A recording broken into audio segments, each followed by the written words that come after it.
It started with a dinner I didn't even want to cook. Just a small thing. Leftover rotisserie chicken reheated in the oven with a little butter. Steamed broccoli, microwaved rice. Nothing special. But it was something warm. Something that felt like trying. I thought that might matter. It didn't. He sat across from me, elbows on the table, postured too casual to mean comfort. That's how I knew something was brewing. My son Adam always wore his tension like a scarf, quiet, wrapped around his neck, only visible if you looked closely.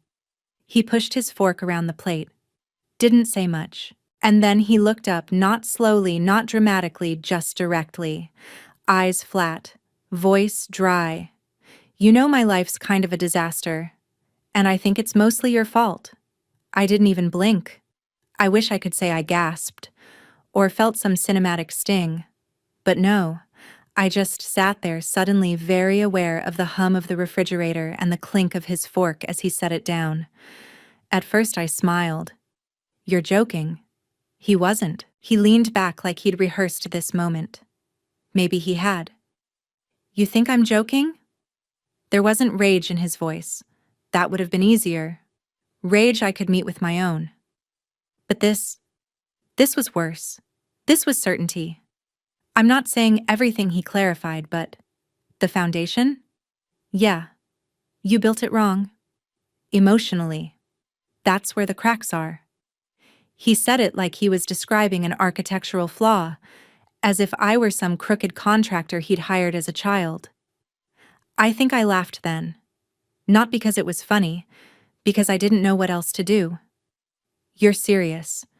Dead serious." He folded his hands. "You made me scared of love. You made me think achievement was the only way to be worthy.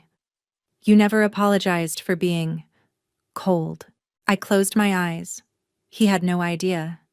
No idea what I'd bled to give him that life he now called a disaster. But this wasn't the time for defense. That never works. He wasn't on trial. I wasn't on trial. Not yet, at least. "You think I was cold?" I said, trying to keep my voice level. "Okay. Do you want to talk about that?" "Really talk." He shrugged. "Do you?" And in that moment, I knew this wasn't about the dinner. Or a single moment. It was about years. Long, slow years where love looked more like lists and rules than hugs and praise. "You remember the night I missed your senior play?" I asked. His face hardened. "You mean one of the nights you weren't there?" I nodded slowly.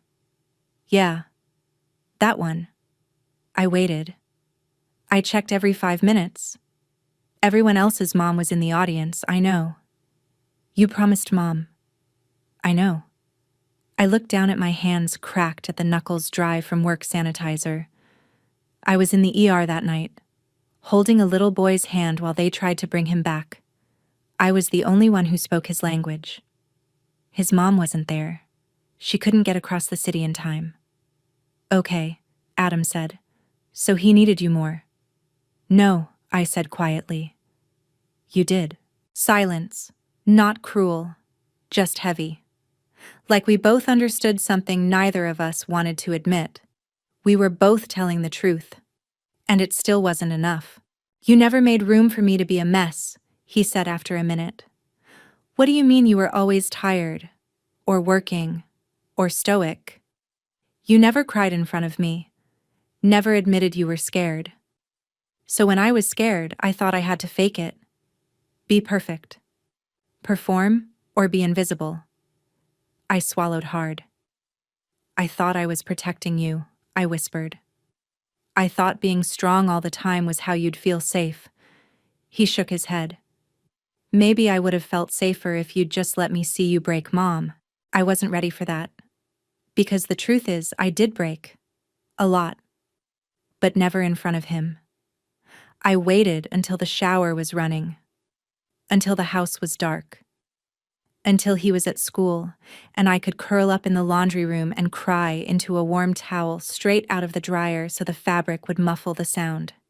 He never saw those moments, so in his mind I must have looked like a machine, a cold, exhausted machine. He took a bite of broccoli, chewed, swallowed. I'm not saying you didn't work hard, I'm saying you didn't love loud. And I needed loud. The simplicity of that sentence shattered something in me. You didn't love loud. I loved constantly. I loved with late shifts. I loved with food in the fridge and lights that stayed on, and a birthday gift even when I skipped meals to afford it. But he was right. I didn't love loud. I loved in whispers, in endurance. And kids don't always understand that kind of language. Do you hate me? I asked. He paused. No, but I think I resent you. Fair. Brutal. But fair. Okay, I said. Then let me ask something else. Can you listen? He hesitated. Can you let me tell you what you never saw? Not to defend myself. Just so you know. So if you're going to hate me, you're hating the whole picture. He sat back. All right. I'll listen. I looked at him, really looked. His jaw looked just like his father's. So did his defensiveness. But his eyes? His eyes were mine. And they weren't angry anymore. Just confused. Wounded. Then here's where I'll start, I said. I gave you everything I had. Even when it cost me pieces of myself I'll never get back. I took a breath. And maybe you'll never forgive me. But I'm going to tell the story anyway. And so it began. One mother, one son, one table set with truth. A dinner turned reckoning. And maybe, just maybe, the start of something finally real between us. You don't become the villain in someone's story overnight. It happens quietly, drip by drip. The same way rain carves valleys through stone over centuries. You don't see it at first. But one day you look up and realize something that used to be close has become unreachable. That's how it was with Adam. I didn't wake up and decide to become the enemy. I woke up exhausted. Tired from 3 night shifts in a row, from juggling groceries, bills, late fees, and a body that ached in places I no longer had names for. But he didn't see that. He saw a woman who forgot to ask how his test went, who didn't notice when he started skipping breakfast, who flinched when he tried to hug her because her back was sore from bending over other people's hospital beds. He saw neglect. I saw survival. But survival has a cost. And I was cashing it in with interest. The first moment I truly felt the shift was small. So small it almost escaped me. Adam was 12. We were at the mall. I told him he could pick out 1 shirt and he asked for 2. I said no. He begged. I said no again. And he said under his breath, but loud enough Dad would have said yes. That stopped me in my tracks. Not because of the comparison, but because he'd stopped calling him Dad months ago. Usually just him. I stared at Adam. He stared back. No apology. Just truth, cold, sharp 12-year-old truth. I didn't say anything then. But when we got home, I cried in the laundry room. Again. There's something about crying next to a dryer, the heat, the hum that makes the sadness feel both louder and more acceptable. That day, I whispered into a towel. When did I become the one he resents? I didn't have an answer. But I started keeping score after that. Watching for signs. High school made it worse. He got taller, angrier. He started slamming doors, wearing hoodies in 90-degree weather, coming home late, with I was at Marcus's house as a shield I couldn't penetrate. Once I tried to sit him down, make his favorite spaghetti, light a candle. Just talk. He ate in silence, then stood and said, "You're doing that thing again where you pretend we're fine." It was the most honest thing anyone had said to me in weeks. I wanted to shout back. You think I like pretending? You think I don't feel the tension every second I walk in the house? But instead, I just nodded.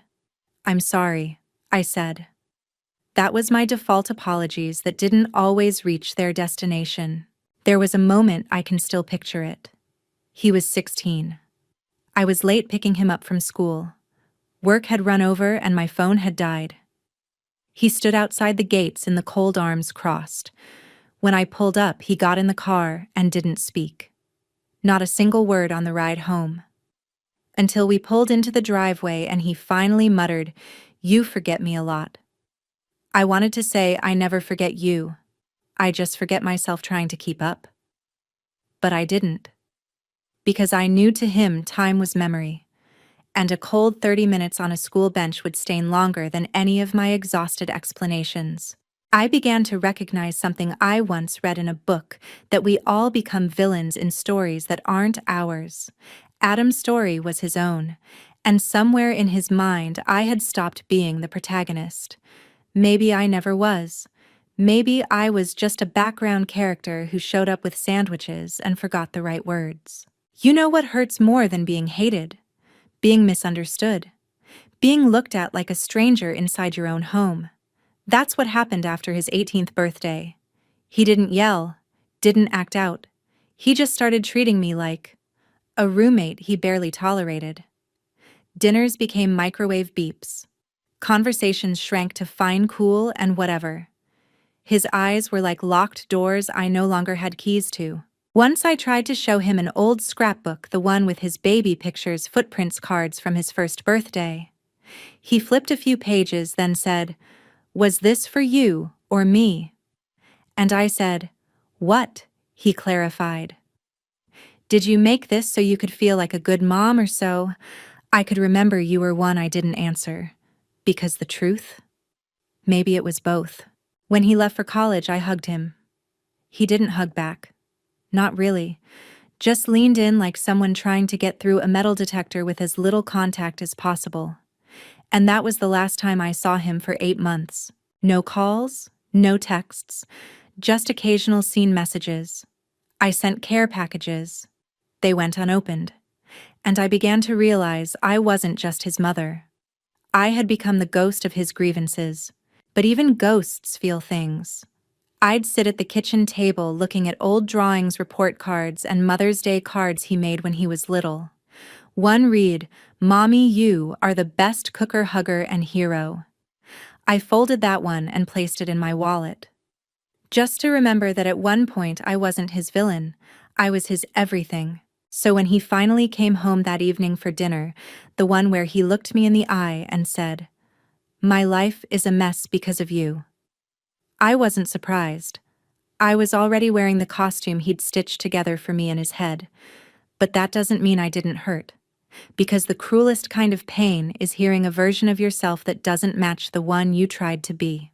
People think motherhood is unconditional love, but sometimes motherhood is conditional grace. It's waking up every day to face someone who blames you and still making sure they're fed warm and safe.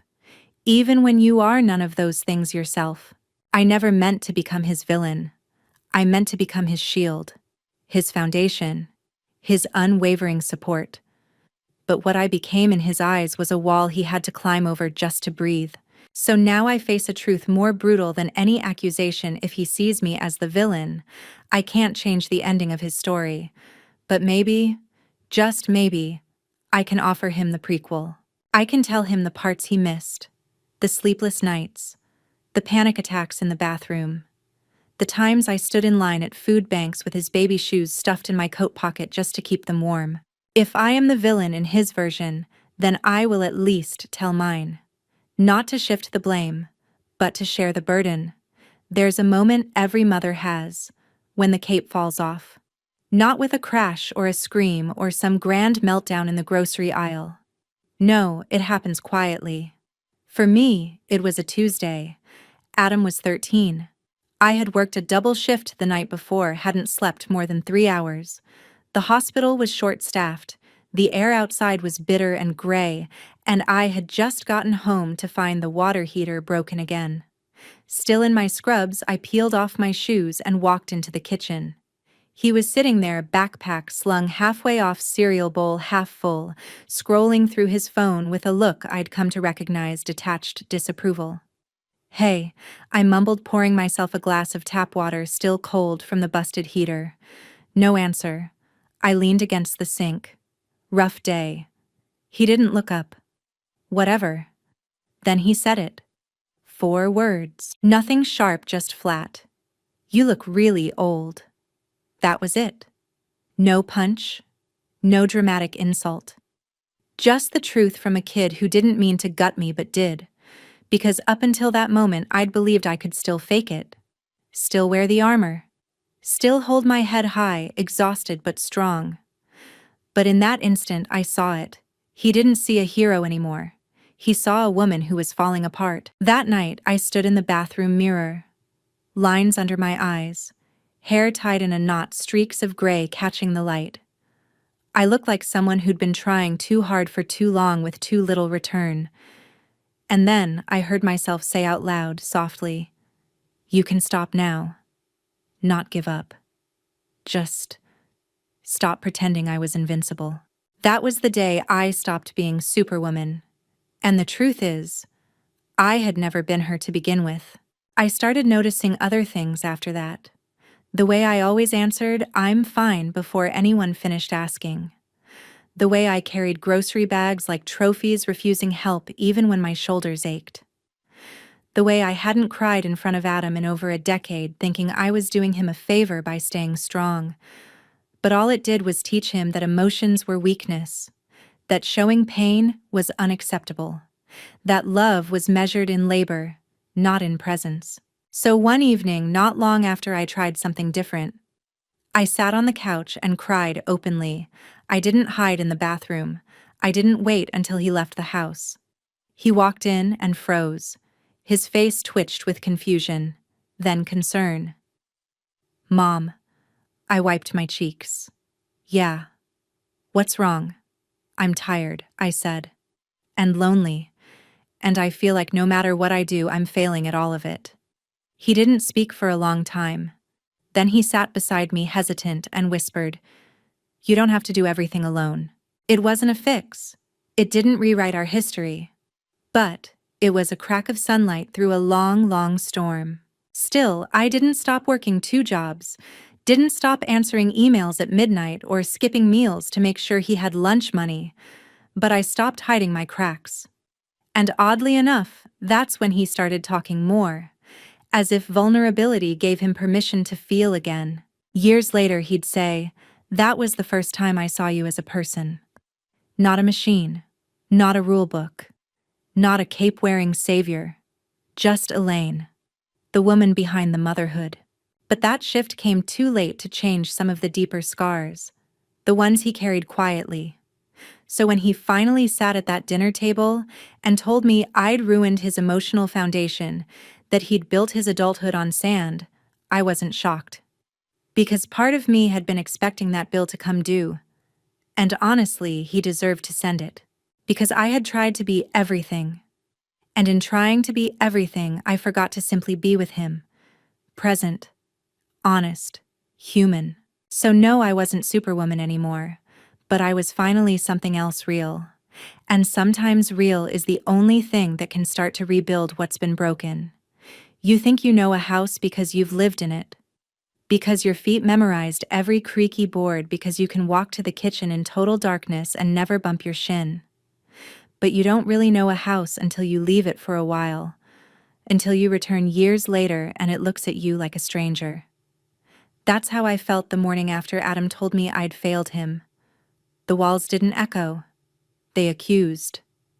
And every room held something I'd forgotten or deliberately buried. I started in the hallway, a narrow stretch of floor where Adam used to run up and down in his socks, sliding until he crashed into the end wall, giggling like the world was his.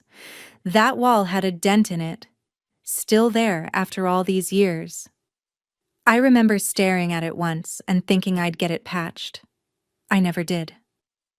And now it felt like the house had kept the wound on purpose, a reminder that even joy leaves a mark. The living room came next.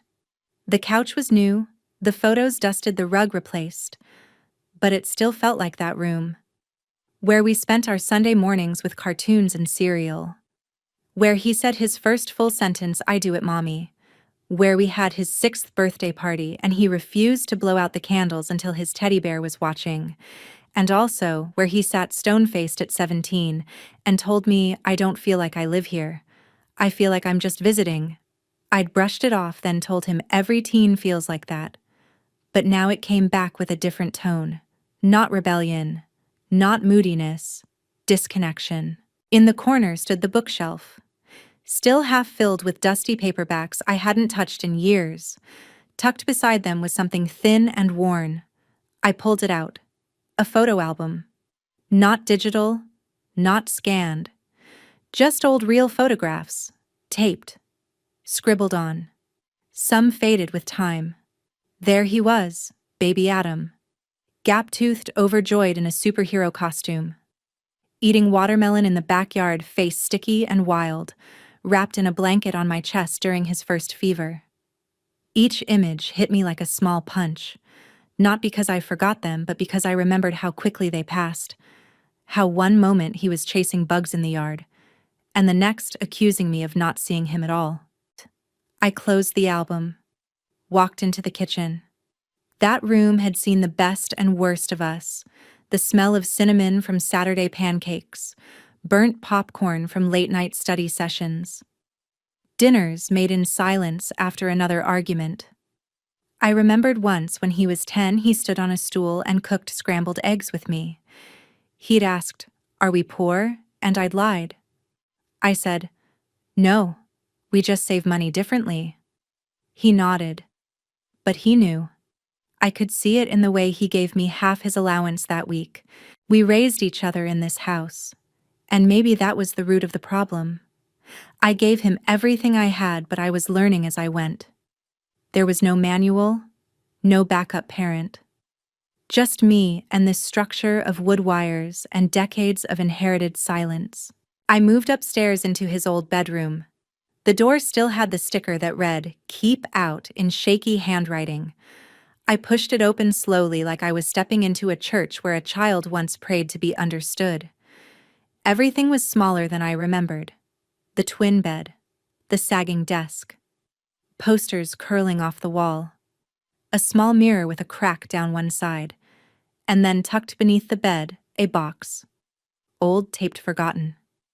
Inside sketches, torn notebook pages, a sock puppet from first grade, and a folded sheet of wide-ruled paper titled 10 Things I Wish My Mom Knew. My breath stopped. I sat on his bed, carefully unfolding the letter. It was written in green pen, uneven lines. 1. I get scared when I hear you crying at night. 2. I feel bad when you miss my games for work. 3. I try to be brave, but sometimes I don't know how. 4. I don't hate you when I'm mad. 5. I pretend I don't care so you won't worry. 6. Sometimes I think you'd be happier if I wasn't here. 7.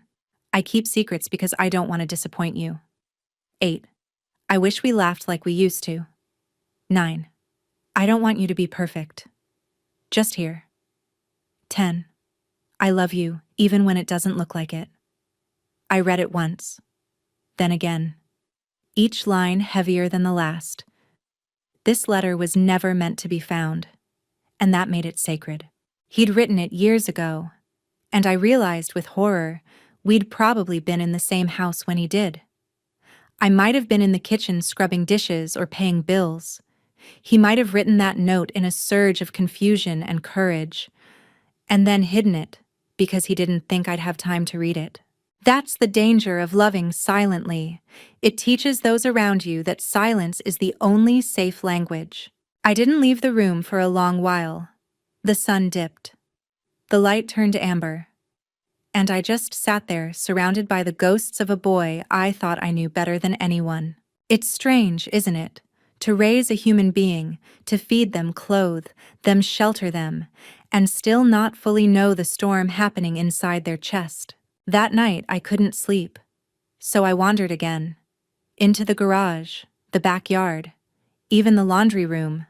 That cramped, steamy little corner of the house had always been my confession booth, where I'd sob quietly into towels, where I'd fold and refold laundry just to feel some sense of control, where I once muttered through gritted teeth, "I'm trying. God, I'm trying. Why isn't it enough?" Now I looked around and asked the air, what more could I have done? No answer came, but a different voice whispered in my memory atoms. You filled a role you didn't want, And maybe for a while that was true. I hadn't planned to raise him alone, hadn't chosen all the sacrifices, hadn't wanted to be the one who had to smile through missed recitals and denied field trips and Christmases paid for with credit cards. But I had wanted him, every single second of him. That part had never changed. Maybe he didn't see it then. Maybe he still doesn't. But that doesn't make it untrue.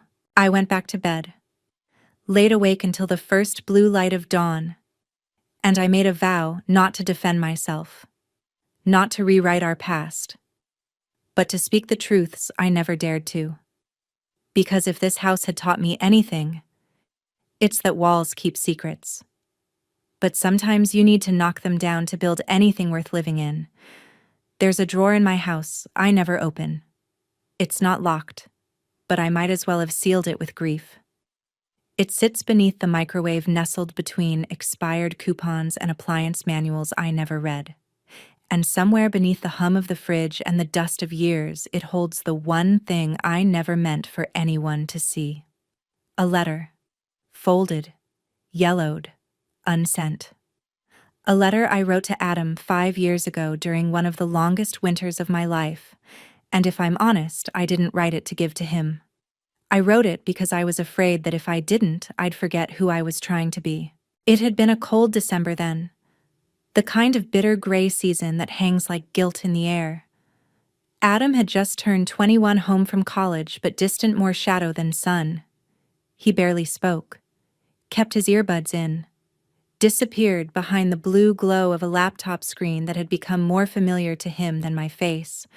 I didn't know how to reach him anymore, and the silence between us grew so loud it started ringing in my ears. The night I wrote the letter was uneventful on the surface. Adam had left a bowl of cereal and an open carton of milk on the kitchen counter at 11 p.m. I walked in, still in my work scrubs, exhausted and cold to the bone. I told him to clean up. He didn't even turn around. Just muttered, "Why are you always on my back?" My chest tightened. I wanted to say, "Because you matter. Because I love you too much to ignore you. Because I raised you alone, and I'm scared you're drifting too far away." But instead I snapped.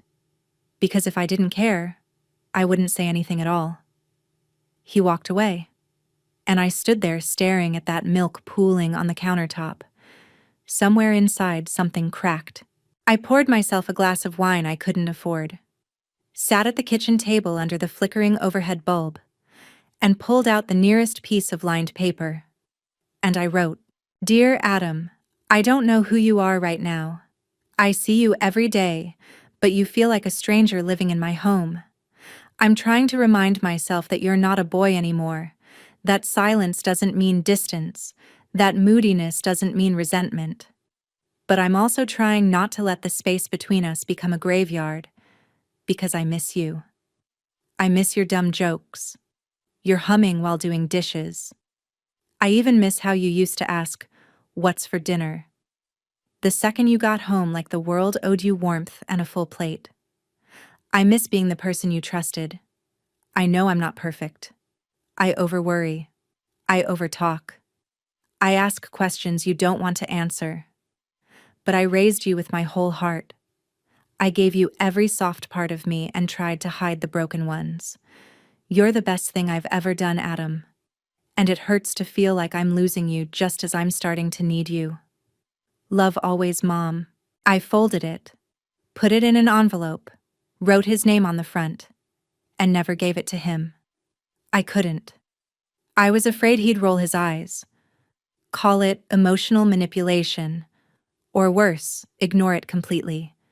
So I tucked it into that drawer and pretended it didn't exist. But letters have a pulse, you know. Even hidden, they beat. They wait. And 5 years later, that letter was still waiting. The night after I found Adam's childhood poem, 10 Things I Wish My Mom Knew, I couldn't sleep. My chest felt too tight. My hands kept shaking. So I crept down to the kitchen and opened the drawer. It was still there, softened at the corners, ink slightly faded. I read it once and I cried for the woman who wrote it. Not just because she was hurting, but because she still hoped. The next morning, I slid the letter into a clean envelope and drove it to his apartment. I didn't call, didn't ring the doorbell. I just placed it beneath his door and walked away before fear could talk me out of it. That evening, I got a text. "Found your letter." My heart clenched. I stared at the phone, waiting. A few minutes later, "Did you really mean all of it?" I typed without hesitating. "Yes. Every word. Then and now." And then he sent a third message, one I hadn't expected. "I have a drawer like that too." I paused, reread it. "What do you mean?" I asked. "A drawer full of things I wrote to you, but never said. Thought you wouldn't care. Or worse, that you'd think I was blaming you." I didn't respond right away. I let the silence sit. Because in that moment I realized something important. We were both afraid of being misunderstood, but fear had built the silence, not hate. The next day he called. His voice was different. Not apologetic, not emotional, just real, grounded, strained but open. "Mom," he said, "can we talk sometime? Not about the past, just about now." I swallowed the lump in my throat and said yes. I'd like that. And it wasn't fireworks. It wasn't healing music swelling in the background. But it was enough. A breath where there had once been a chokehold. I don't know if he kept my letter. I don't know if he ever read it again. But I know this. Sometimes the words you think will be rejected are the ones that actually reach them. Sometimes saying the thing out loud is the only way to stop it from rotting inside you. Letters don't have to be delivered to matter, but some of them deserve daylight. Because silence isn't always noble. It's often just fear wearing a nice dress. And if you've written one, if there's a letter sitting somewhere in your drawer, your glove box, your phone's notes app, read it again. Decide if it's time. Because the worst thing a letter can do is never be read by the person who needs it most. It started with a ring I didn't recognize, not the usual shrill burst. This one felt softer, hesitant, as if the sound itself wasn't sure it had the right to be heard. I glanced at the screen at him. My thumb hovered above the green circle, and for a moment I was 10 seconds away from silence.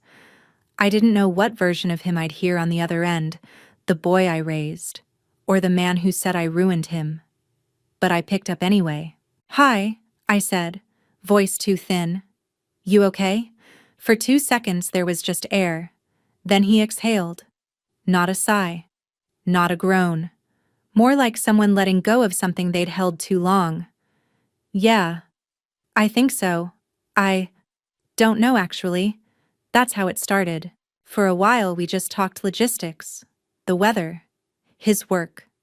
Nothing that mattered and everything that mattered. Until he cleared his throat and asked, "Why didn't you give me the letter back then?"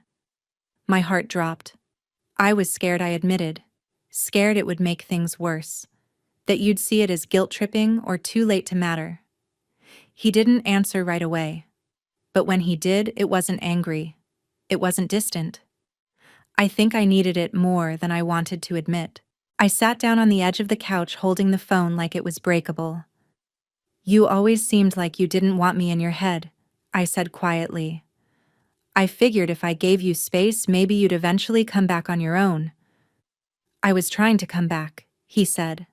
"But it felt like every time I reached for something, you'd already backed away." That cracked something open. "You're not wrong," I whispered. "There were days when I was so tired, Adam. So tired of guessing how to talk to you. I kept thinking I had to wait until you wanted me again." "I always wanted you," he said almost defensively. "Even when I was angry. Even when you told me I ruined your life. Especially then." There it was. Not an apology. Not an excuse. A confession. That his blame was a mask. A clumsy protection against something more fragile: fear. Guilt. Maybe grief. He told me about the year after college when everything collapsed. "I couldn't hold a job for more than 6 months," he said. "I kept comparing myself to other people my age. Friends buying houses, getting married. Meanwhile, I was eating instant noodles and lying about interviews I never got. I didn't know, I said. I didn't want you to. Why not? Because I figured you'd see it as proof. Proof of what? That you failed. That hit harder than I expected. He continued. If I showed you I was falling apart, I thought you'd blame yourself for raising me wrong, for being too soft, or too hard, or too distant, or too poor. I didn't respond for a moment. My vision blurred with tears I refused to let fall.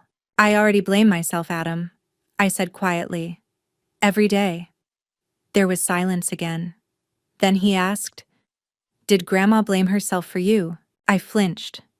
It was the first time he brought up my mother since her funeral, and the first time I realized he saw more than I gave him credit for. No, I said slowly. But I wish she had. I wish she'd admitted she'd gotten things wrong. Did she? She did, I replied. But she never said it. And I carried that silence like an inheritance. He paused. I don't want us to become that. And that's when I felt it. Not a crack, not a collapse, but the first hinge turning on a sealed door. We talked for 2 hours. About the night he ran away at 16. About the job he lied about losing. About the girl he dated who said he had mother issues, and how that made him realize he hadn't dealt with anything at all. He asked me what it felt like to be alone in that house. I told him the truth. Some nights I sat on your bed just to feel like you were still real.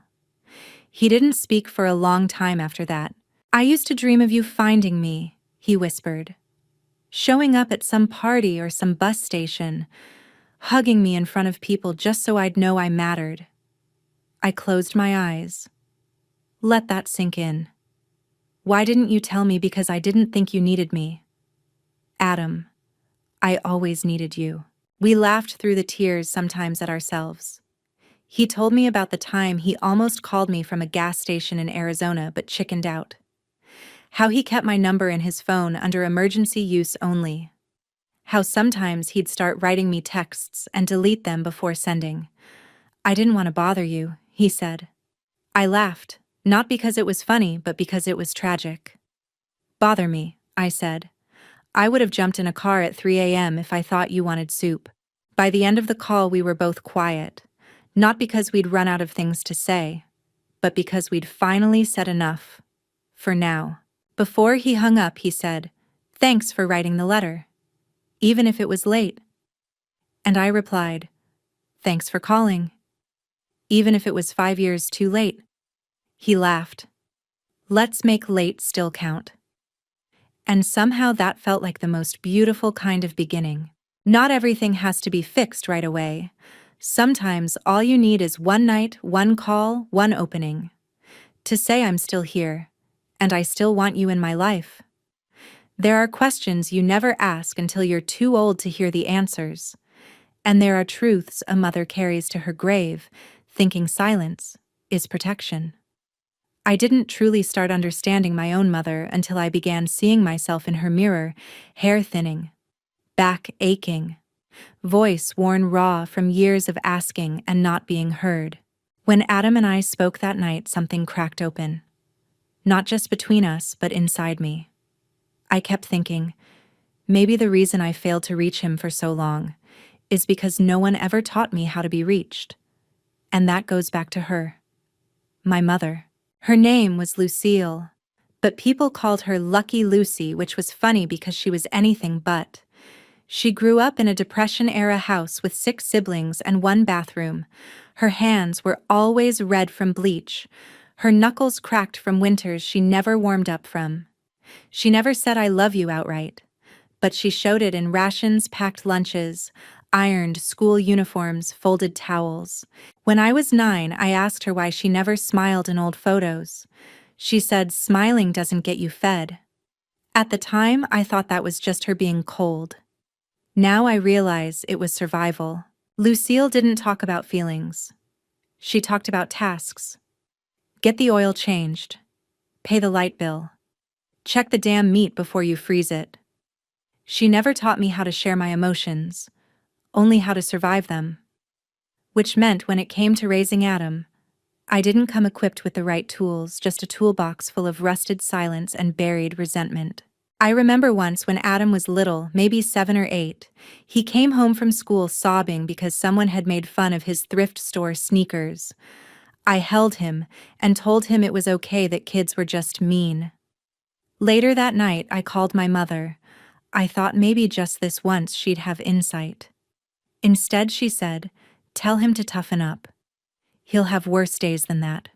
That was her version of comfort. I don't blame her.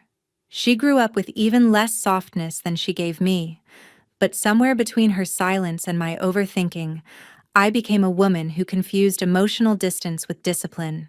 After that phone call with Adam, I went digging through old boxes. Not his, this time mine. And I found something I hadn't seen in years, a journal I started when I was pregnant. Inside, between medical appointments and baby name ideas, there was a letter I'd written to myself. Dear Elaine, you're about to become someone's entire world. And I know you're scared. You don't have a blueprint. You're going to make mistakes. But don't turn into your mother. Don't swallow your hurt just to seem strong. Don't pretend silence is love. Let him see you cry. Let him hear you say, "I'm sorry." Let him feel wanted. Because one day, he'll grow up. And if you're not careful, he'll carry your silence into his own life. Please God, don't let him become a man who thinks he has to earn tenderness. I closed the journal and sobbed until I couldn't feel my ribs, because I had failed myself. And I had become more like Lucille than I ever wanted to admit. That's the thing they don't tell you about generational wounds. They don't scream. They whisper. They echo in what you don't say. A few days later, I called Adam again. "Hey, I said I want to tell you something about my mom." "Lucille?" he asked. "Yeah. The woman who made burnt toast and expected praise for it." He laughed. "What about her? I think I understand her more now.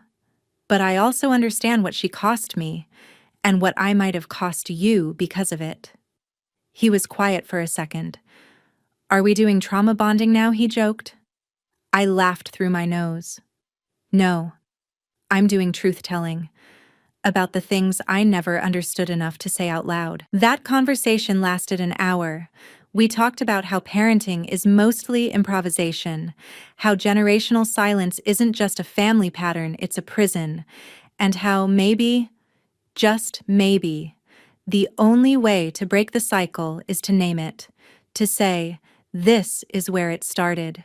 This is where it ends." Later that night, Adam texted me, "I think I want to write her a letter, even if she'll never read it." I asked, "What would you say?" His answer, I'd tell her, "I wish she'd let you be soft. And I'm trying to let you now." That was the moment I realized something beautiful. Healing doesn't always begin with an apology. Sometimes it begins with permission. Permission to be flawed, to rewrite your own inheritance, to finally tell the truth about the people who shaped you. Lucille never told me how to love with words, but maybe Adam and I could teach each other. And maybe that was the greatest revenge against the silence she left behind. I wasn't expecting a knock on my door that morning. The sun hadn't fully climbed yet, and the house still smelled like yesterday's coffee. At first, I thought it was the mailman or maybe the neighbor's kid needing help with his bike chain again. But when I opened it, Adam. He stood there, hands in his coat pockets, chin lowered like he was waiting for me to slam the door. Instead, I just stared. He looked older, not in years but in soul, like someone who'd seen the inside of their own mind and didn't entirely enjoy the tour.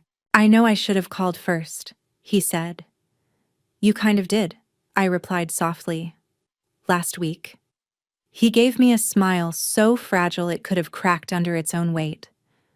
Then he said, "I need to tell you something." But I didn't want to do it over the phone. I let him in. The house hadn't changed much, and maybe that was the point. Same coat rack, same framed photo of him at age 10 with chocolate on his face. Same kitchen clock that had been wrong for 5 years. I made coffee. He didn't ask for sugar. I didn't offer. We sat. He looked at the mug in front of him like it held answers. Then he said it. I almost didn't make it. My stomach turned. He didn't have to clarify. I knew exactly what it meant. It was 2 years ago, he continued. I had lost my job. I was sleeping in my car. I was drinking too much. I felt like I was screaming into a void no one heard. He paused, his hands trembling slightly around the ceramic. There was one night, parked near a gas station outside Reno. I wrote a goodbye note on the back of a receipt. I was going to go to sleep and never wake up. I couldn't breathe. But then he said, eyes glistening, I remembered something. I waited. I remembered your laugh. The one you did when we watched old cartoons and you tried not to find them funny. And I thought, if I disappear, no one will ever laugh like that again. And I realized I wanted to hear it one more time. He swallowed hard. So I drove away from that gas station, and I deleted the note. I reached across the table and took his hand. It felt like holding a lifeline, like I was touching proof that miracles don't always come loud and shining. Sometimes they show up quietly, covered in dust, looking like your grown son at your kitchen table. I didn't tell you then, he said, because I was ashamed, and because I didn't want to hurt you. You wouldn't have hurt me, I replied.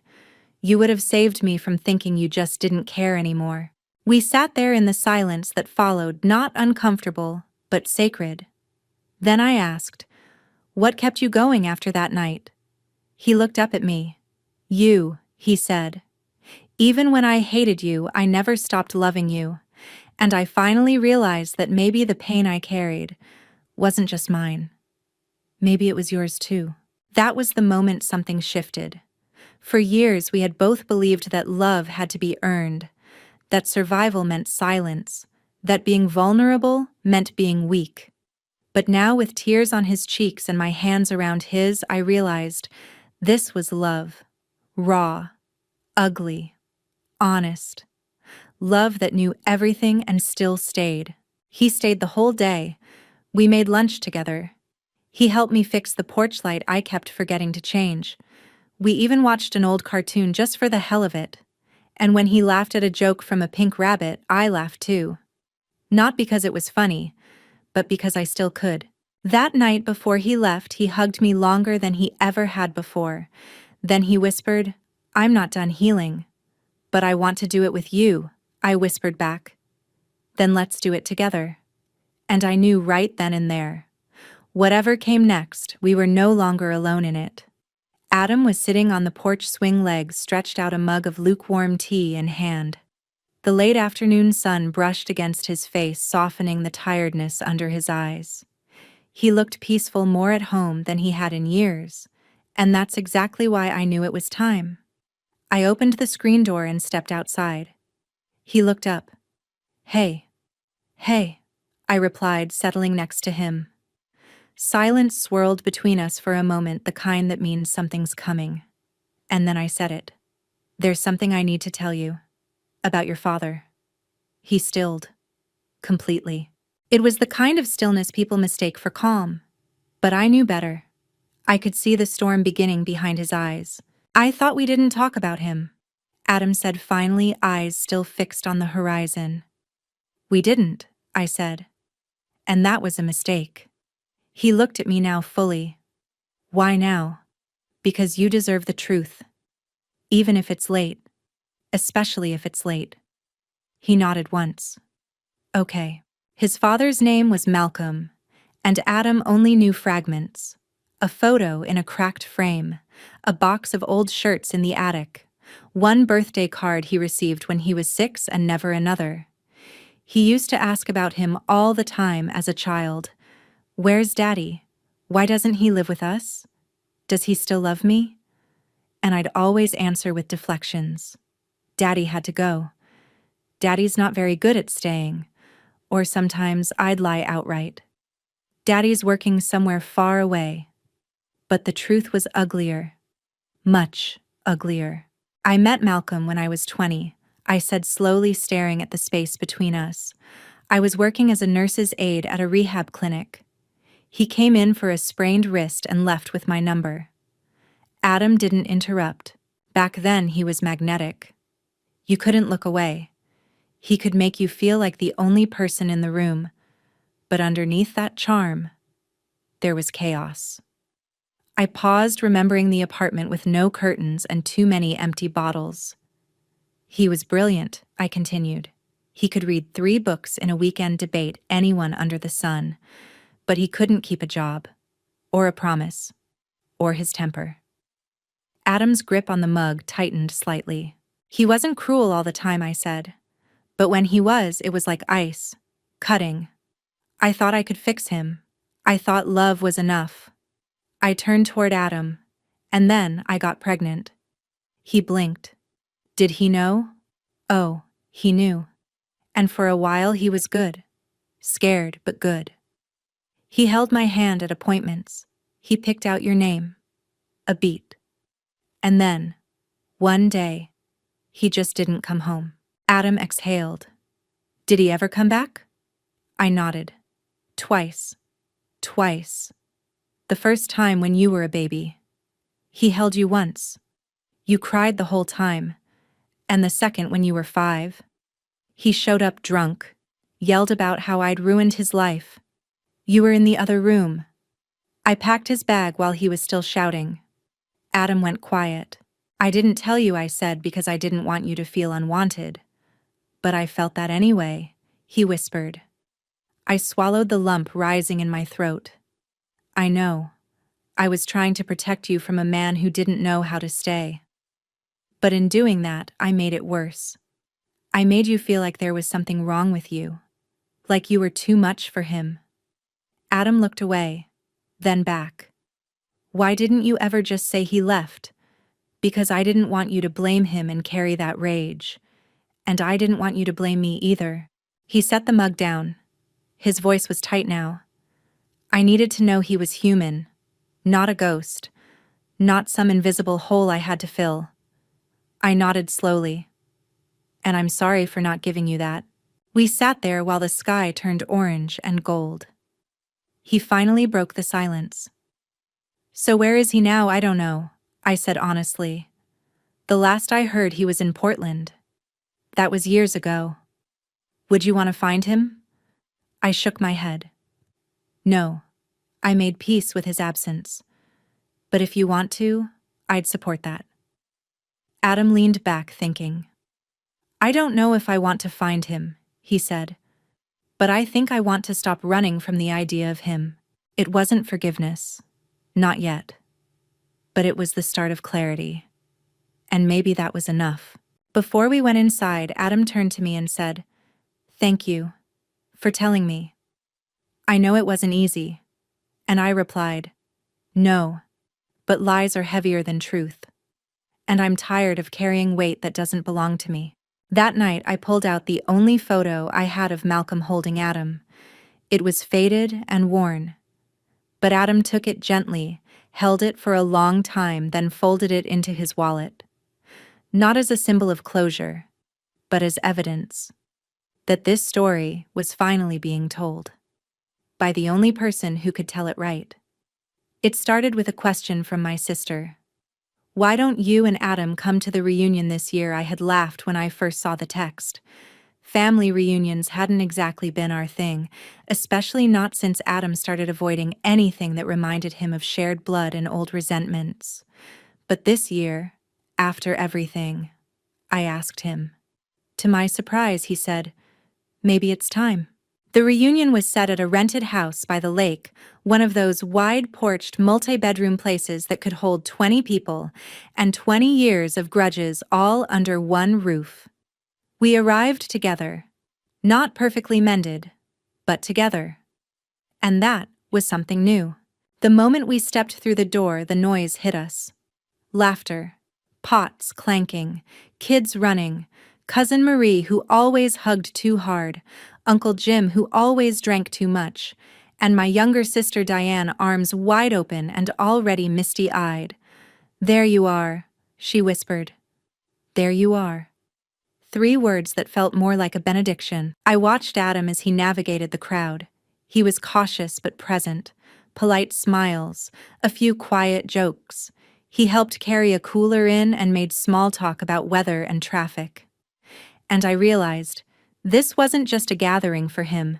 It was a test. Could he be among family without feeling like an imposter? Could he belong without disappearing? That evening, we all gathered for dinner on the wraparound porch. Long tables, paper plates, someone's playlist looping old hits from the 90s. Adam sat next to me quietly, chewing through potato salad. Then Diane raised her glass. I just want to say, she began, that I'm grateful. This year we've all faced something. Loss, change, growth. And I want to honor the fact that we're still here. Everyone clapped. Then someone added, "Say something, Elaine." I laughed awkwardly. "Me?" They nodded. So I stood. And I told the truth. "I haven't always shown up," I said. "Not for family events, not for conversations, not even for myself." A few people tilted their heads. I continued. But someone very close to me reminded me this year that being absent doesn't mean you're heartless. Sometimes it means you're in pain. And it's taken me a long time to stop hiding mine. I turned to Adam softly. "I'm learning how to show up. And I hope it's not too late." There was a beat of silence, and then a smattering of applause. Not because it was a great speech, but because it was honest. And in that family, honesty was rarer than gold. Later, I found Adam sitting by the fire pit alone. "Too much?" I asked. He smirked. "No. It was perfect." "You okay?" He poked at a log with a stick, then said, "I didn't realize how much I missed this. Not them necessarily. But the idea of family." "What do you mean, I mean?" "People who know your old stories. Who remember when you lost your front tooth or puked at the state fair. Even if they annoy the hell out of you, they see you." I nodded. He looked at me. "I want more of this." And in that moment, I felt it. The past no longer held his throat in its fist. He was free to want, to hope, to build. And I, his mother, was finally someone safe to do that beside. The next day, he played soccer with the little kids and helped Diane's husband fix a broken screen door. I watched from the porch, sipping tea, and for the first time in years, I felt light. Not because everything was perfect, but because the people we were becoming were people we could finally live with. Before we left, Diane pulled me aside. "I don't know what changed," she whispered. "But keep doing it." I smiled. "We're learning to speak the truth." She hugged me. "It suits you." Driving home, Adam said we should host the next one. I nearly swerved off the road. "You want to host a family reunion?" He laughed. "Why not? Maybe our story can be the beginning of someone else's." I didn't say anything for a moment. Then I smiled. "Let's do it." The moment came not with drama, but with dust. I was on my knees reaching beneath the hallway cabinet for a dropped clothespin when I found an old photo instead, one that had slipped behind the drawer years ago. It was of me and Adam at his 3rd birthday party. His face was smeared with frosting, his hand clutched in mine. I looked. Younger, yes, but also frightened, tight, tired. I sat down right there on the floor, back against the cabinet photo, trembling in my hands. And for the first time in my life, I whispered the words out loud, "I forgive you." Not to him, to myself. You don't just arrive at forgiveness. You bleed your way toward it. I had bled in silence for years through lonely dinners, missed calls, unspoken disappointments, and the crushing guilt that maybe I had ruined my son without meaning to. But that photo was a key, a crack in the armor. A doorway I hadn't dared to walk through. Because here's the truth. No one likes to admit motherhood is not sainthood. It's decisions made in exhaustion. It's tempers lost at midnight. It's sandwiches cut the wrong way and being blamed for the divorce and forgetting a costume for school day. It's pretending you're okay when you're falling apart. And I had done all of it. Sometimes well, sometimes horribly. but always with love. That has to count for something, doesn't it? I stayed on that floor for hours. The house was quiet, save for the hum of the refrigerator and the occasional creak of the old wood. I thought about all the years I'd spent trying to earn redemption from a courtroom that only existed in my head. And all the times I'd replayed moments with Adam, his anger, his silence the day he walked out and didn't return for 2 years, and asked myself, what did I do wrong? But now I asked something new. What did I do right? I remembered the night he had a fever of 104, and I stayed up with a cold compress and stories whispered in the dark. I remembered making his favorite meal, grilled cheese with way too much butter, after every heartbreak. I remembered how I clapped louder than anyone at his 8th grade play, even when he only had 2 lines. And I remembered the letters I wrote but never sent. The ones where I told him he was enough, that I was sorry, that I loved him anyway. Maybe I hadn't been perfect, but I'd been there. I'd stayed. Later that night, I lit a candle in the living room, not out of ritual, but as an offering to myself. I sat with that photo again. I held it against my chest, and I said every apology I needed to hear. I'm sorry you didn't have help. I'm sorry no one saw how scared you were. I'm sorry you were too busy surviving to grieve. I'm sorry you thought silence meant strength. Then I said every word I needed to believe. You did your best. You didn't ruin him. You are allowed to heal. You are worthy of peace. The next morning, I called Adam. He answered quickly. Hi, I said. My voice wobbled. Hey. You okay, I think. I think I'm finally learning how to forgive myself. There was silence on the line, a kind one. Then he said, took you long enough. I laughed. Cried too. I thought it meant letting myself off the hook. It doesn't, he replied. It just means you stop swinging. He came by that afternoon. We didn't talk about the photo. We didn't have to. Instead, we sat on the porch, drank tea, and talked about dumb things: the neighbor's barking dog, the price of strawberries, a rerun of a cooking show. And I realized forgiveness didn't have to be loud. It could be warm. It could be quiet. It could feel like your son peeling an orange and offering you half without a word. That night, I wrote a letter to myself. Not to be mailed, just to be kept. Dear Elaine, you are not your worst moments. You are not the fights, the slammed doors, the forgotten birthdays, or the nights you cried into your pillow. You are the love that came before the pain. You are the effort behind the mistakes. You are the mother who stayed. You do not owe the world perfection. You do not owe your child sainthood. You only owe yourself the truth. You are allowed to rest. You are allowed to be human. You are allowed to forgive yourself. And it's time. Love you.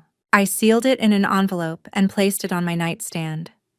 Every morning since I've woken up, looked at that envelope and reminded myself, the past doesn't need to vanish to lose its power. It just needs to be seen and loved anyway. Forgiveness isn't forgetting. It's remembering and choosing to love what you remember anyway. It started with a box I wasn't ready to open. The attic was colder than I remembered, the kind of cold that made your joints ache and your breath catch. Dust hung in the light like old secrets swirling each time I shifted something. I was supposed to be clearing it out. A symbolic act, really. A gesture toward healing. But we all know healing doesn't come in organized cardboard. It comes with surprises, with forgotten pieces of a person you once were. I found the notebook in a stack labeled Adam, School Years. It was wedged between an old soccer trophy and a math workbook with doodles on every margin. Black faux leather frayed at the spine corners bent. Something about it tugged at me. I flipped it open. Pages and pages of scribbled thoughts, lyrics, half-drawn faces, confessions of someone trying to shape himself in silence. And then, tucked in the very back pocket, folded into a perfect square A letter. Yellow paper. my name on the front. Mom. It was his handwriting. A little slanted. Bold in places where emotion must have pressed the pen harder. I stared at it for a full minute, then sat down on the dusty floor and unfolded it. Dear Mom, if you're reading this, then either I finally grew the spine to give it to you, or you found it while snooping. Which, let's be honest, you always were good at. Either way, it's yours now. I've tried to write this a dozen times. I don't know how to say all this without sounding like a cliché, or worse, like I'm blaming you all over again. Because that's what I've done for years, isn't it? Blamed you. I blamed you when I didn't get into the college I wanted. I blamed you when Dad didn't come to my graduation. I blamed you when I didn't know who I was at 23 when rent was due, and I hated my job, and my life, and myself. I made you the villain, because it was easier than facing the truth. The truth is, you scared me. Not in the way people think of when they hear scared. You never hit me. You never screamed. But you disappeared in front of me. Every time life got heavy, you'd armor up and go silent. That silence was loud in a house with just 2 people. I filled in the blanks with my worst fears. And worse, I thought your silence meant I had to do the same. So I became cold, distant. I punished you with absence because I didn't know how to scream, "I need you." Do you remember that night after sophomore year, when I came home drunk and broke the glass coffee table? You said nothing. Just picked up the shards, wrapped your hand in a towel, and told me to go to bed. You didn't even look at me. I wanted you to yell. I wanted consequences. Instead, I got your back turned, and that hurt more than anything. But I understand now. You were tired. You were always tired. Of holding up the world alone. Of pretending to be stronger than you felt. I guess what I'm trying to say is, I get it. I didn't then. But I do now. You were 29 when you had me. Alone, broke, scared out of your mind. And still, you made it work. I used to hate that you never came to soccer games. Now I understand you were taking on an extra shift to afford my cleats. I used to think you didn't care that my friends had 2 parents at every school play. Now I know you were fighting to be both roles every single damn day. I'm sorry I didn't see you. Really see you. I need you to know something else. I didn't run away from home because of you. I ran away from the version of me I thought I had to be around you. The good son. The one who never asks for help. The one who gets straight A's and doesn't cry and keeps all the hard questions buried. But the truth is, I had questions. I had pain. And I didn't know how to give it a voice. So I left. And you know what haunts me? That you didn't come after me. Not with words. Not with a fight. You let me go. I used to think that meant you didn't care. Now I know it meant you respected me enough to let me crash on my own terms. You believed I'd find my way back. That takes love. The deep kind. The terrifying kind. The kind that doesn't demand proof. I guess this letter is my proof. That I came back. That I want back in. Not as a son trying to fix everything.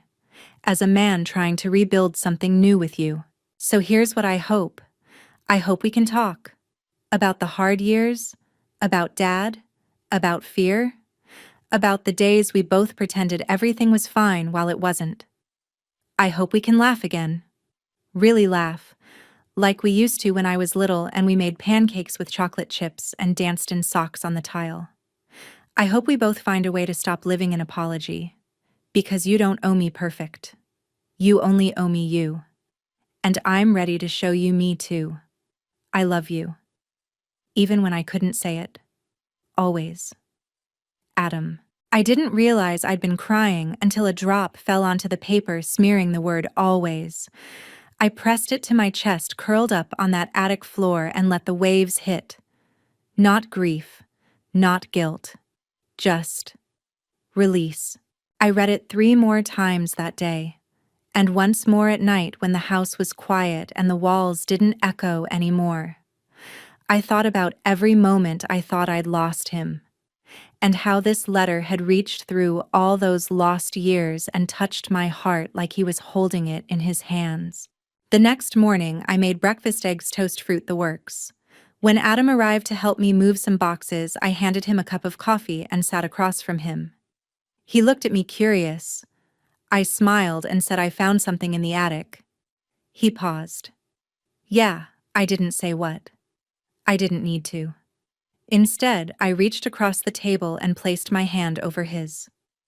Thank you, I whispered. He didn't ask why, but his eyes said he knew, and when he squeezed my hand back, I knew too. We didn't need to open the letter in that moment, because the act of loving someone through years of silence sometimes speaks louder than any page ever could. Later that night, as we boxed up old toys and clothes, he said I was afraid you'd be mad. For what? For writing all that and hiding it. I smiled. I think you were just waiting until I could handle the truth. He nodded. Still, it scared me. Love always does. That night, after he left, I put the letter in my keepsake drawer. Not to hide it, to honor it, to remind myself that healing doesn't always come in conversations. Sometimes it comes in unread notes and second chances, and the courage to let the truth finally be heard. There's a part of town Adam never really knew, not because I hid it from him, but because it was the part of myself I never let anyone see. The corner of Ivy Street and Columbus Avenue, a battered red brick building tucked between a closed-down laundromat and a Vietnamese sandwich shop that always smelled like cilantro and comfort. From the outside, it looked like nothing, but to me, it was the cave where I learned to breathe again after I thought I'd drown. I want to take you somewhere, I told Adam over the phone one morning. He paused. Where? It's a little bit of my past, I said, but it won't bite. His silence stretched just long enough for me to worry he'd say no. Then, okay, should I drive? He picked me up that afternoon, the same old nervous energy pulsing between us that we'd been learning to live with. The letter had softened things, yes, but even shared truths don't erase years of carefully built distance. They just poke holes in it like sunlight through blinds. I held my bag close to my lap as he drove. He glanced at me a few times. You're not going to make me hike through woods or something, are you? He asked with a crooked smile. I smiled back. Worse. Memory lane. We parked in front of the red brick building. He looked up at it. This used to be... What, an apartment? I shook my head. Women's shelter. 1993. His eyebrows rose. You lived here for 8 months?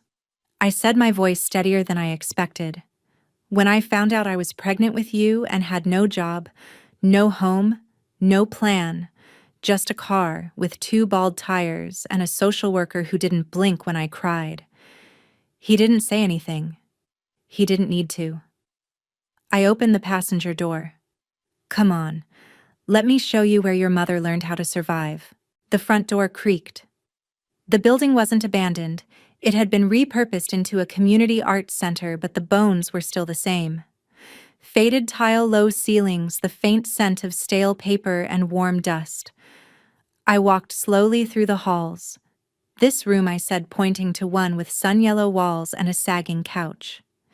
This is where I held you for the first time after they brought me back from the hospital. Adam's eyes followed every corner like he was piecing together a map. And this one, I nodded toward another, is where I nearly gave you up. He stopped walking. What, I turned to face him. I was 29.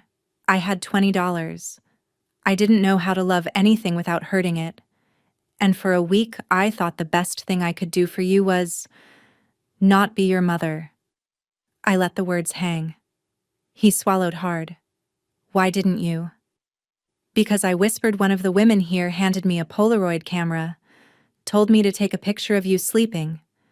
She said, if you can look at this and still walk away, I'll help you do it. I took the photo. You had one arm flung above your head like a tiny emperor. I couldn't walk away. We stood in silence for a moment. Then Adam said very softly, thank you for staying. That cracked something in me, because all those years I thought I failed him. Those words told me he saw the fight. Even if late, we sat on the old couch. I told him things I'd never said out loud about the night I drove in the rain for hours because I couldn't bear to face the shelter's silence. About how the kindness of strangers kept me fed. About how terrified I was every minute of every day. And then he asked, "Why now? Why bring you here?" He nodded. I looked at him. Because healing doesn't mean forgetting. It means inviting someone into the place you used to hide your pain and letting them help carry it.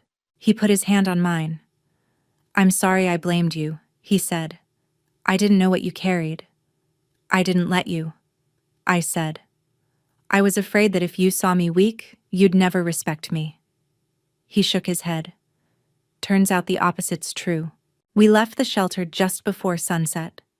As we stepped out into the amber light, he turned to me. "I don't want to carry my anger anymore," he said. "I want to carry this, the whole story, even the broken parts." That was the first time I saw it in his eyes. Not just love, but understanding. We got in the car.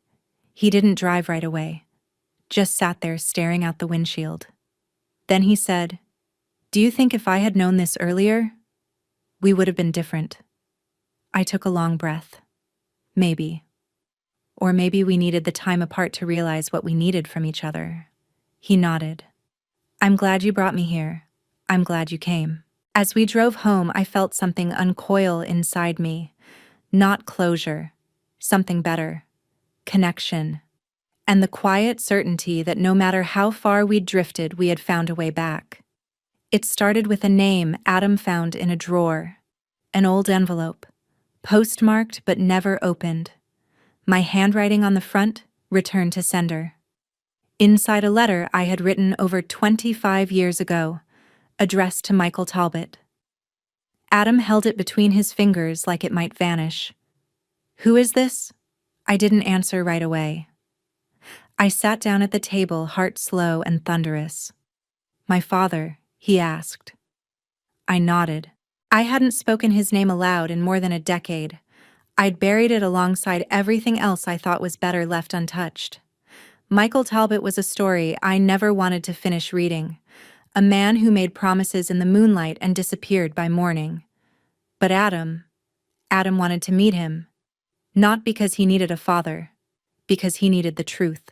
We found him 2 towns over, living in a weathered cottage near a lake. He was listed under a different last name, his mother's. Maybe hiding or maybe just surviving, same as me. Adam reached out first. A single message. No anger, no expectation. Just this: "I think I'm your son. Would you be willing to talk?" Michael replied in 2 hours. Yes. We drove there on a Wednesday. The road curled along the lake, the sky bruised with clouds.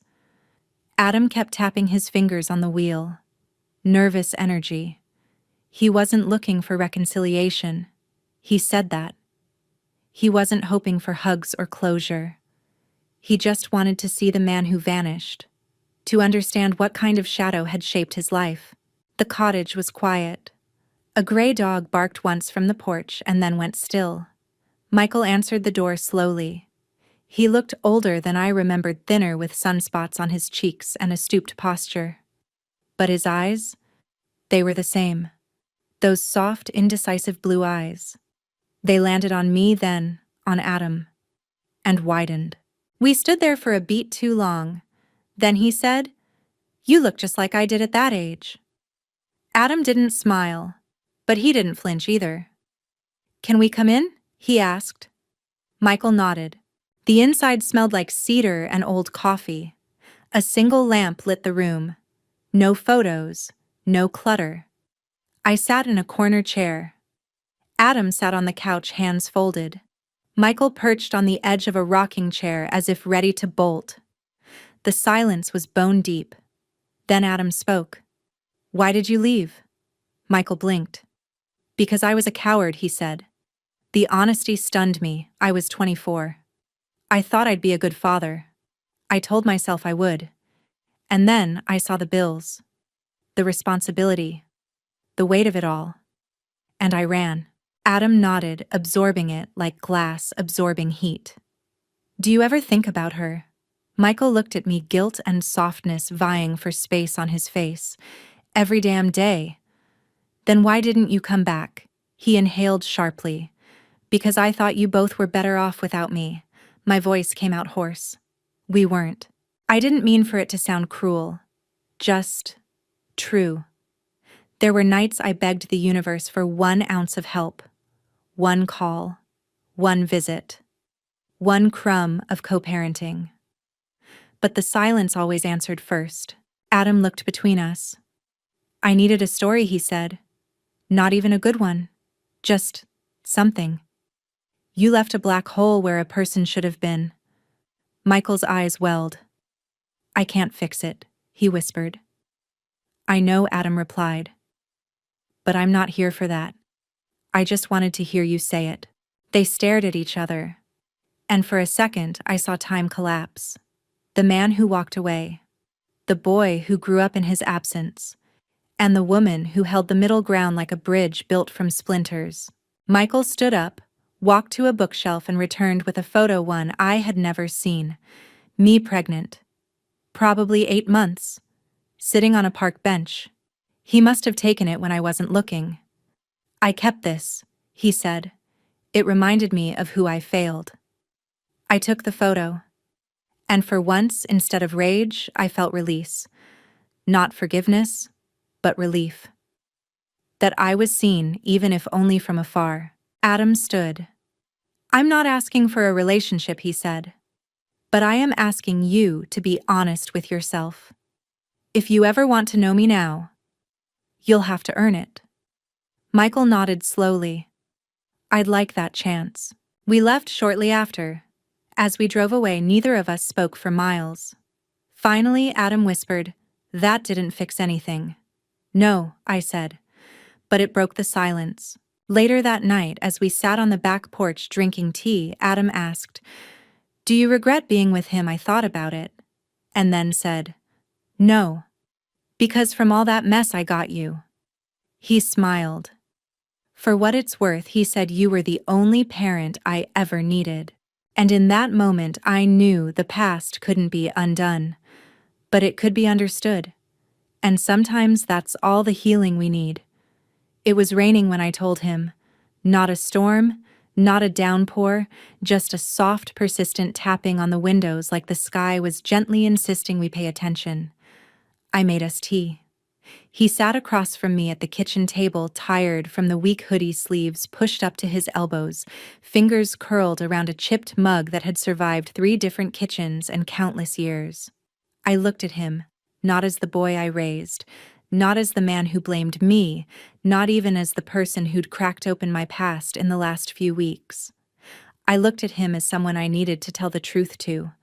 All of it. There's something I want to say, I began. He met my eyes. Quiet, steady. And so I started. I didn't grow up thinking I'd be a mother. His eyebrows twitched just slightly. I didn't dream of it. I didn't plan for it. I wasn't one of those girls who picked baby names in middle school or imagined what their wedding dress would look like. I wasn't soft. I was scared. All the time. Of the world. Of myself. Of being invisible. And too visible all at once. I paused, gathering the words in my chest like breath. But then I got pregnant. With you. And for the first time, I had to stop running. He said nothing. Just listened. I continued, voice low and even. You were not the mistake people assumed you were. You were the reason I learned how to hold on when all I wanted was to disappear. He blinked. Slowly. His fingers tightened slightly around the mug. I failed you in ways I couldn't admit to myself, I said.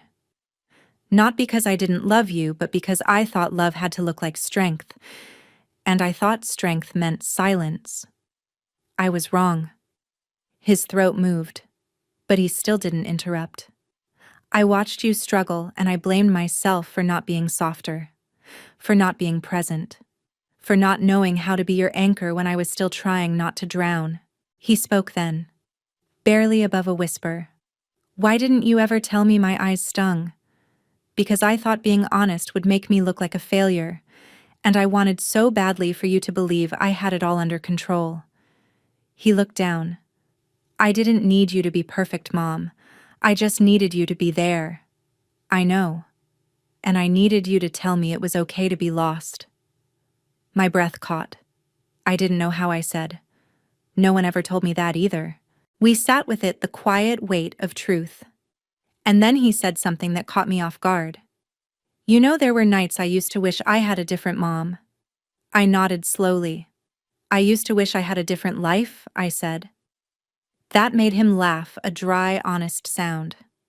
And now he asked. Now I said I wouldn't trade it. Not even the worst parts. Because every scar I carry has your name etched into it. And somehow that doesn't feel like a burden. It feels like a map. A map to who we are, to how we found our way back. He looked away, wiping at one eye like it was an itch. Then he whispered, I'm glad we did. Me too. The rain kept falling, steady and soft. We talked until midnight. Not all of it was heavy. Some of it was warm, old memories, jokes we'd forgotten the night he peed on the Christmas tree as a toddler, and I cried from laughing. And some of it was raw. I told him about the abortion I nearly had before I found out he was already too far along. He told me about the panic attack he hid during his senior year. I confessed to wanting to run away once when he was 6. He admitted he used to imagine his real mom was someone rich and perfect and far away. We laughed, we cried, we said it all. And then, around 1 a.m., as we were rinsing our cups and folding the evening back into silence, he turned to me. You know what scares me now? What, that I'll mess up with my own kids the way we messed up. I dried my hands, turned to him. You will, I said gently, because love isn't clean. But if you stay, and if you keep showing up, and if you own the truth, your kids will forgive you more than you ever forgive yourself. He stared at me, and then he nodded. Later, I watched him pull out of the driveway, headlights cutting through the drizzle. He waved once from the driver's side. I waved back, and stood in the doorway until the night swallowed him. Now, weeks later, I still think about that conversation, the one I should have had years ago, the one that changed everything. I used to think that motherhood was about control, but it's not. It's about surrender. Surrendering the fantasy, the timeline, the idea that love is supposed to be quiet and easy, and it's about returning over and over to the people you love, even when it hurts. So here's what I've learned. Your children will break your heart. You will break theirs. But if you're honest, really honest, there's still time to build something beautiful out of the pieces. Adam and I aren't perfect, but we are real, and that more than anything feels like redemption. Thank you for listening to our story. If you've ever carried silence in your family, if there are things you've left unsaid, maybe it's time. Maybe you don't need a perfect moment, just a real one. And if this story meant something to you, I hope you'll share your own.